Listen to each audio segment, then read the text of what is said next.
I'm Andrea Butcher, and this is Being at Work. Being a leader is hard. So on this show, I set out to talk with experienced leaders to learn from their pivotal moments, how they led through the challenges we can all relate to but are often unheard. Today's pivotal moment is shared by Jim Piazza, Director of Data Center Operations at Facebook. You know those people who are just really easy to be around? Well, that's the kind of person that Jim Piazza is. I've known Jim for many years, and I've had the pleasure of seeing him in action. He's a servant leader who takes the time to connect with others while lifting them up. I saw Jim work in a fast-paced, driven environment, and even in the midst of a lot of chaos, he was always present, kind, and interested in what others had to say. Listen in as Jim shares a difficult time in his career in which he was forced to make an unpopular decision. So my journey's been, I think, an interesting one. It's certainly been interesting to me. I started off, really interested in technology.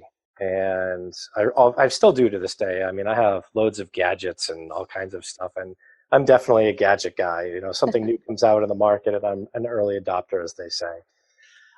So I started my career, actually doing programming, and decided that, the programming thing just wasn't for me. I could get by, and I was okay at it, but I wasn't anything spectacular.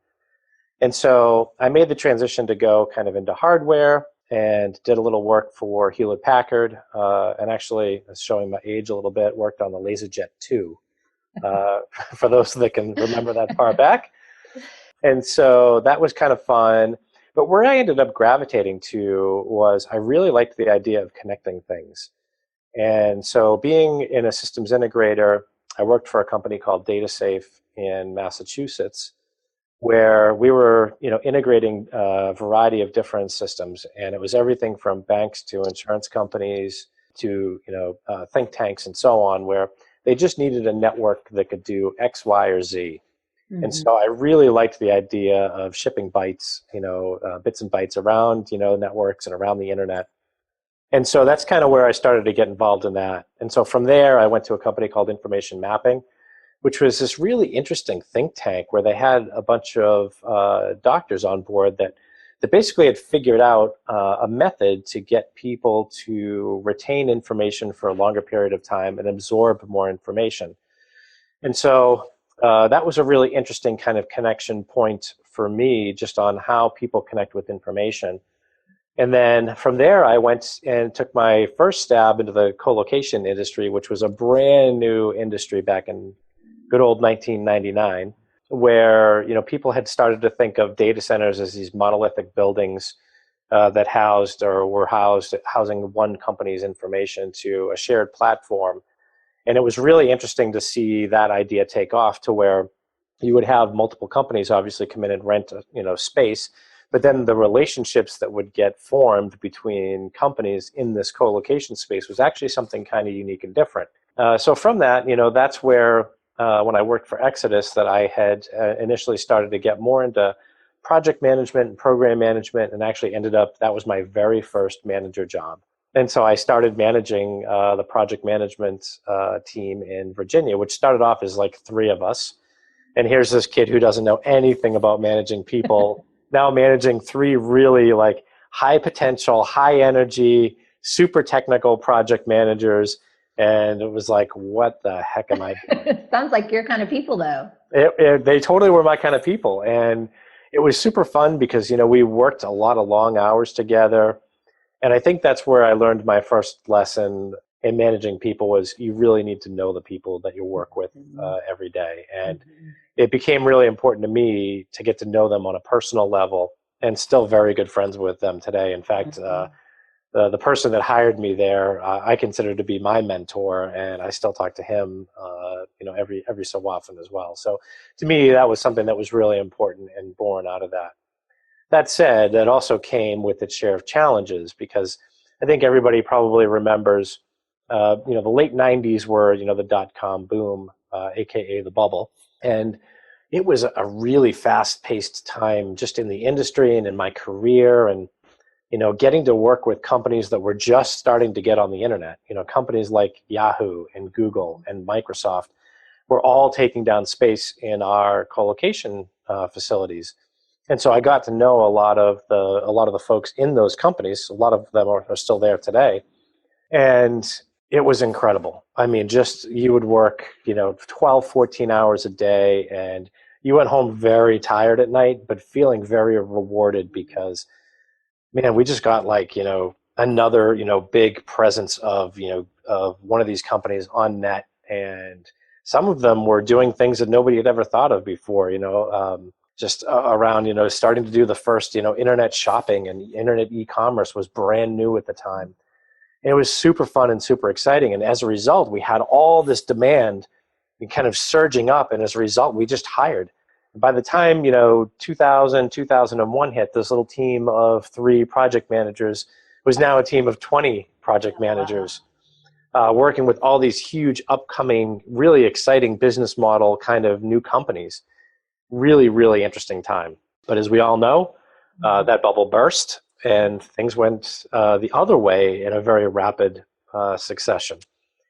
And so, that was where I think I learned, another good lesson, which I'd love to tell you a story about today.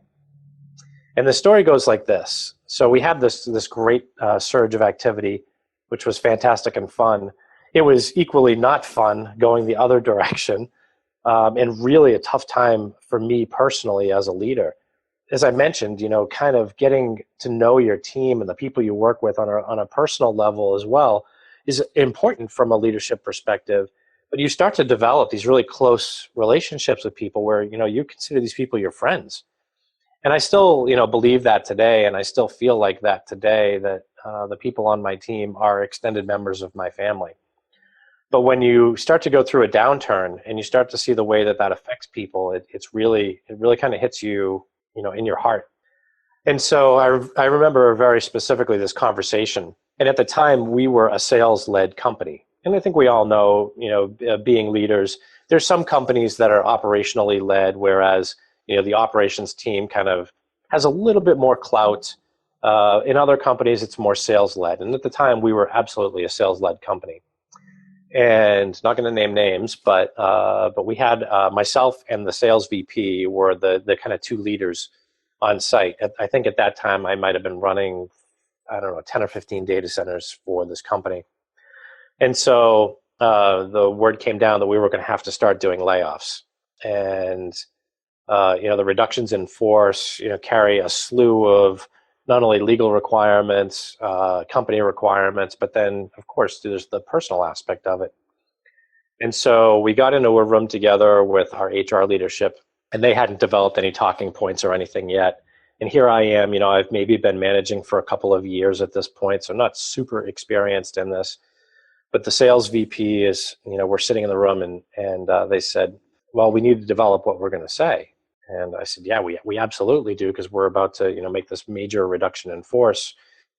And they said, well, we'll tell them that things just couldn't be better. And I paused. And I said, what are you talking about? And they said, well, we have to give them some hope, and we have to tell them that, this is really for the survival of the company and the rest of the employees. And I said, hold on a second. I completely disagree with this approach. I said, you're taking something that is going to affect people's livelihood and going to affect the way that they're putting food on the table for their family, and the way that they're making their mortgage payments, and the way that they're, supporting themselves, to all of a sudden try to turn this into something positive when it's not. And it was a really unpopular thing to say. And I had to make a decision. And just prior to that coming out, I kind of had to pause, because I said, I can do one of 2 things here. I can either kind of quote unquote toe the company line and just say, okay, sounds good. Or I can do what I know is right in my heart, or what I feel is right in my heart.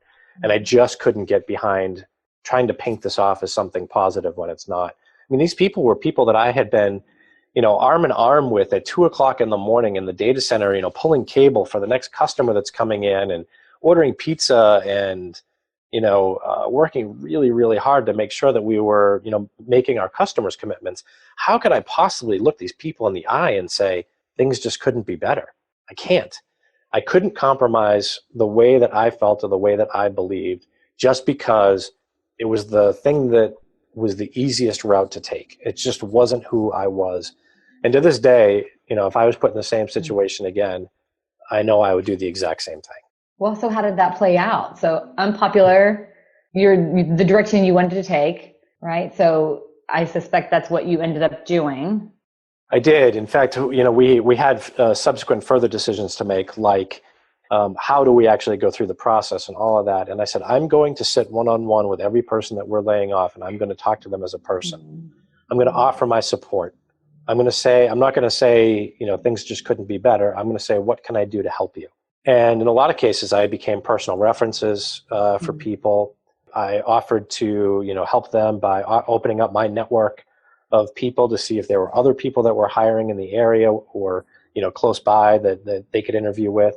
And I spent a lot of time, quite honestly, post that, helping to make connections between people to try to give them an avenue to kind of get themselves back on track. And so it was way more time consuming. But I think in the end, for me personally, it was the right decision. I think in some way, I hope, helped people with their careers moving forward. I will tell you that, internally, I didn't really get along with the sales VP so much after that, but it didn't stop my career. It didn't stop me growing from who I was as a person. I went on later to have very tight relationships with, other executives in the company. And, in some way, while it was really, really difficult, and I hope to never, ever do that again in my career, there is a certain element of regret of just having got to that point and not being able to do even more for those people that were affected. But that said, look, I went on to what I consider to be a very successful career thus far. And we all define success in our own ways, whether that's a title or whether it's money or whether it's helping people grow and, find out what their passions are, which is personally how I define success. Titles and money really don't mean anything at the end of the day. It's really about who you choose to be as a person and as a leader. Well, and isn't that consistent then with the choice that you made in that tough situation, right? You deferred to the relationship and your connection with those folks, and that's why you did what you did. Absolutely. And it's interesting thinking back and looking back on it. I've had some great opportunities in my life and been fortunate enough to, to build some organizations from the ground up. In fact, one of the orgs that I built that you're familiar with is, I built one of the consulting divisions for Savvis. And a lot of the people that literally I brought on board from day one and I are still friends. And that was 5 years ago. And so we still talk and we still network and we still look for opportunities for each other. And we just kind of keep in touch just to see how each other is doing. So it's really, really rewarding for me personally to think about building organizations like that, and this may sound a little cliche, but really stand the test of time from a personal relationship standpoint. That's really important to me. So how does someone that's so relationship oriented, how do you navigate challenging relationships like the sales VP? I mean, I think we can all relate to challenging relationships like that. How do you maintain who you are and the relationship? How do you navigate that? That's a really good question. I think part of it is you have to be, first and foremost, be honest with yourself. And again, I know that might sound a little cliche, but don't try to fit, a square peg into a round hole. Really take the time to go explain why you feel the way you feel to a person that you're having maybe a challenging relationship with. I've really struggled to find that if you open yourself up to somebody like that you're having a challenge with, and you take the time to explain the rationale and the motive behind your intent, that they don't reciprocate and that they don't open themselves up back to you and say, well, here's why I feel the way I feel. And you can find some common ground between the two of you. And if you can find one thread that you can both kind of pull on and use as a baseline, you'll be able to self-navigate through that. I think that's probably one of the better approaches that I've used. So find commonality, find something that you share. Yeah, absolutely. I will tell you, I know we were both really passionate about the business and about how do we help dig the business out of the hole that it was in. And that was the common ground that we found. Yeah, and so we would end up talking about strategizing about what can we do collectively together that's going to materially shape the impact or the direction of the business going forward. And so we got together, and that was our common thesis is, all right, what are we going to go do tomorrow? What are we going to go do next that's going to change this so that we don't put ourselves back in this situation again and we help the company at the same time? There's a win-win that we can find. And so we did. We found some really interesting partnerships and some different ways to go about looking at the business. And ultimately, we ended up presenting to the board of directors together on some ideas that we had on changing the company strategy. That's so good. Yeah, and if you would have continued to focus on your differences, would maybe never have gotten to that. Right. It's really about being open to finding that commonality. Yeah, being open. Isn't that key? So as you think back about that situation, as you're reflecting on it now, like if you could go back to that moment, you're being told what to say, you decided that does not feel right. What advice would you give to yourself? You know, the one thing that I wish that I had done maybe a little earlier was, instead of just kind of, I use the term lash out, instead of just kind of lashing out and saying, I'm not saying that, like that's, ridiculous. I think I would have been a little bit more sensitive to the other people that were in the room, namely the sales VP, the HR rep, because I think I probably came across as a little brash. And while in the long run that didn't, affect myself or them in any negative way, I think it was just an opportunity for me to reflect back that, hey, I'm not the only person in the room here, and let me really think about how what I'm about to say is going to affect them. Because think about the HR person that's there, right? They're just trying to help. And absolutely. Me saying, hell no, I'm not saying that, is probably not a helpful comment to make. So how do I be more sensitive to the other folks in the room? I think that would be the advice I would give myself. Yeah. When I was going through my coaching certification, they called it tentative talk. So asking a question like tell me more about that. How might that play out? How might that work? Because surely, I just can't even imagine someone suggesting. It feels foreign. It feels so false to suggest to someone who's losing their job, like, this is a great thing. Yeah, it is absolutely foreign. And I think that's probably part of the reason. I think part of it was I was just young and a little naive and a little, but I think part of it too was that it just shocked me completely that anybody would ever even propose something like that. Yeah, because these were people like you called your family, their extended family, people that you cared so much about. So how in the world could you sit and have a conversation like that with them? That's right. Yeah. That's right. Good. Yeah, that's definitely something that's foundational to your leadership, isn't it? Getting to know people and who they are and just being real with them. Yeah, it really is. And I know I've had some people say you should always keep that line between, yourself and your employees. And I just don't operate like that. Maybe it's wrong. I don't know, but I just can't operate with a line between myself and really any other person. I really, if somebody is in, need or, wants to talk about whatever might be going through their mind. Lately, I've been a divorce coach. And so I take that as a sign of people being comfortable enough with me to talk to me about some of their most personal moments in their lives. And I, like I said, maybe that's wrong from a leadership standpoint, but that's just the way that I operate. Yeah. Why do you say? Why do you think it's wrong? Well, because I've had people say to me, like, you should always keep this line of delineation to where, I'm sorry that you're going through something personal. I don't want to know any more about it. If you need time off, let me know. And that should be the line. And for me, mine is, what can I help you with? I don't want to pry into anything that's personal for you, but know that I care about you as not only a person, not only as, a member of the team, but also as a person. And your happiness and your satisfaction and your success, I really have a vested interest in. And so share with me whatever you're comfortable with. It's just been my kind of mode of operation since I can remember. Well, yeah. So I'm going to be an amen to that. That's why this podcast is called Being at Work, is because wherever you go, there you are. And so people don't shut it off when they come to work. They bring all of their stuff with them. And are there times, I think for me, are there times when leaders aren't equipped, if there are significant emotional issues they're not equipped to deal with? Right. Of course, that's why you have good EAP systems and processes and can refer to other people. But leaders have to know their constituents, what's happening in their lives. So I'm so glad to hear you say that. That's affirming. Yeah, I mean, I think so, and I really do believe if I'm going to spend, 10 hours a day with a group of people that I respect, why wouldn't I form, a relationship with them that enables us to have transparent communication about what's going on, not only in the business, but also in our lives.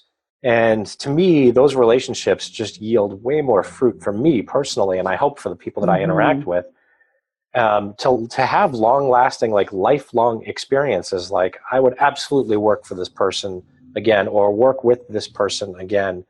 I just think that's really, really important. And I think that, to build organizations that really function, it's like the old expression goes, right? I guess I'm just coming up with cliches today, but culture eats strategy for breakfast. Yeah. And it really does. Yeah. And I just think that's the culture of the organization I want to work in. Well, yeah. And all of the research shows, I mean, the way in which you're relating with your team members, those are the kind of things that drive engagement, that drive productivity, that drive connection, cohesion, alignment. All right. So we've got research to back it up as well. Yeah, for sure. So if our listeners want to connect with you, what's the best way to do that? LinkedIn. LinkedIn's a great connecting mechanism for us. And I'd be happy to connect on LinkedIn. My big takeaways are just reminders to get to know the people that you're leading, listen to them, understand what's going on with them, what's challenging to them, and then don't be afraid to be an advocate for them. When you're being asked to toe the party line with language that's inconsistent with your relationships, voice that. Yeah, I think that's right on. Always be true to yourself. Always be true to what you believe. Thank you for joining us for this episode. Please subscribe wherever you listen to your podcast to never miss a Being at Work story.